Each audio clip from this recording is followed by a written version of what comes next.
One time, George, may kumukuha sa akin isang para mag-endorse. Pero hindi siya akma sa akin pananaw o prinsipyo sa buhay. Kasi sabi ko nga, kasi pag everyday nagsasalita ako sa mga tao, pag nabibigyan ako ng pagkakataon, lagi kong sinasabi si hard work. Kasi doon ako nagsimula eh. Isang araw, may kumukuha talaga sa akin na gusto ako mag-endorse ng isang gambling. Sabi ko, hindi ako magsasalita tungkol dyan, pero hindi ko kasi pananaw sa buhay yan. Kasi sabi ko, nagsimula ako sa pinakamababa hanggang umabot ako dito. Hindi ko inaano ang buhay ko sa swerte o sa sugal na baka jumakpa to. Ano. Kasi para sa akin, ang lahat ng pinaghirapan mo, alam mo kung paano mo siya pahahalagahan.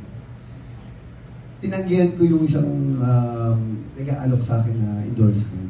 And then after that, pinalikan ako. Hindi ko akalain sa talang ng buhay ko na o-opera na ako ng ganong kalaking halaga.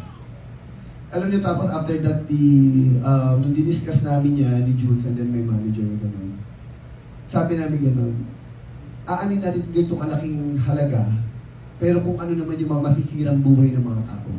Hindi ko sinasabing against ako, kasi sinasabi ko lang to, personal opinion ko to. Kasi sabi ko nga, marami kasi ako nakita na naging happy, naging ganyan, then after that kasi